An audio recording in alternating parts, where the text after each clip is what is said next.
Hey, what's up? It's been like, what, 3 months at the time writing this? Yeah, so Finding Nemo had a game on the GameCube, PS2, Xbox, Game Boy Advance, and PC. We're specifically talking about the home console version since I hate myself. I'm just going to say this right now, I fucking hate this game with a burning passion. You will see why throughout this video. But anyways, let's begin. Okay, first let's get this out of the way. Swim through all the rings! But yeah, the level is a pretty standard tutorial. Shows you the ropes with navigation, picking up stuff, and the multiple planes the game plays on. Levels pull a Sonic Colors where they can switch from 2D to 3D and back. But yeah, other than that, nothing else to say. It's a totally fine level. Next. Kind of a continuation in terms of a tutorial. This time it teaches you about bouncing side missions, the chase and race segments, and that's it. Those aren't as bad as later parts in the game, thankfully, but yeah, nothing to write home about. Okay, so this level starts off with the part where you have to go from left to right avoiding geysers. They're honestly pretty predictable. And that's a good thing because that's practically required for timed hazards. The next part is climbing up the chain to the butt. It throws everything at you. Electric eels, currents, knockoff bloats, you name it. It sucks. And if you fuck up, you have to do it again! The final part is running from the diver. The usual swim through the rings to get away is worthless here because you're gonna get caught anyways. It's part of the movie. This is like when the Toy Story game had you fight the claw but you get captured anyways. Funny enough, they're both made by the same developer. Huh, neat. This level has all kinds of enemies to try and avoid. This is also the first Marlin level.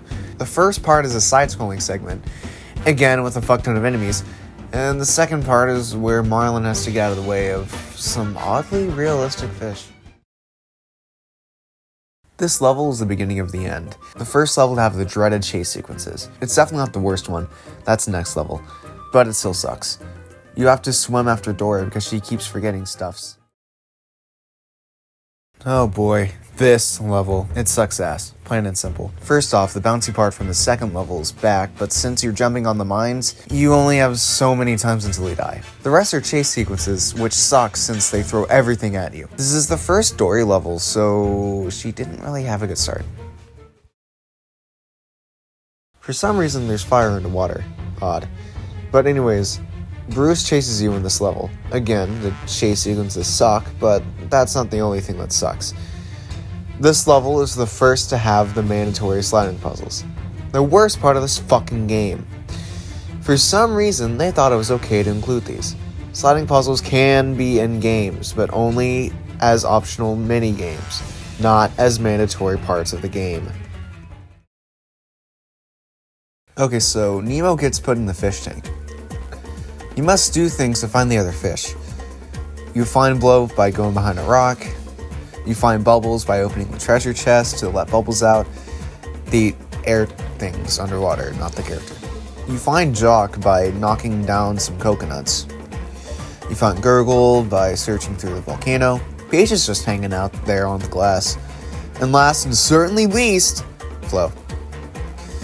Another mandatory sliding puzzle. This level is extremely impossible if you play on a CRT due to how fucking dark it is. Makes sense since it's the trench from the movie, but they still could have lightened up the place. This is the first level to have the team mechanic, where you have to use two characters to get through a puzzle. And this is the only level to have a mechanic where Dory must go to Marlin in a given time slot or she will forget. Oh, and the sliding puzzle is actually really easy, so that's good. Okay, so there's nothing really to say about this one. Run away from the anglerfish long enough for Dory to read the address on the mask, and that's it.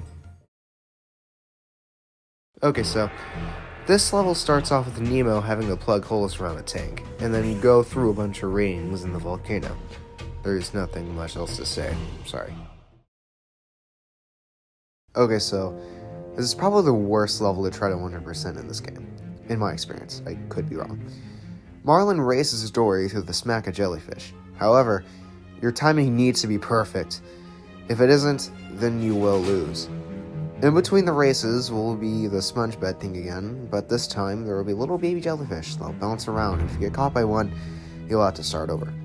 Hence why it took me an hour to complete this, since I was trying to 100% complete it. Oh boy, not this level. First, you chase behind Gil before jumping on snails. You need to make them go into their shells. Now, the problem with that is that the snails like to pop out after a few seconds, so it gets rather annoying really quickly. Then, after this is the first meeting with the bouncing Pixar ball mechanic. It sucks ass. It's pretty straightforward. Swim around the turtles, then bounce on them, then race them. The level has probably the best track in the game though. It's so beautiful. This is the level where you have to clog the filter and shit. You need to find 5 red pebbles and put them in the filter. Nothing much else to say, really. First, you try to run away from the whale, but the whale has been looking at DeviantArt too much and decides to devour you. After that, you swim through the whale's disgusting and oddly detailed insides and end up getting shat out of its blowhole.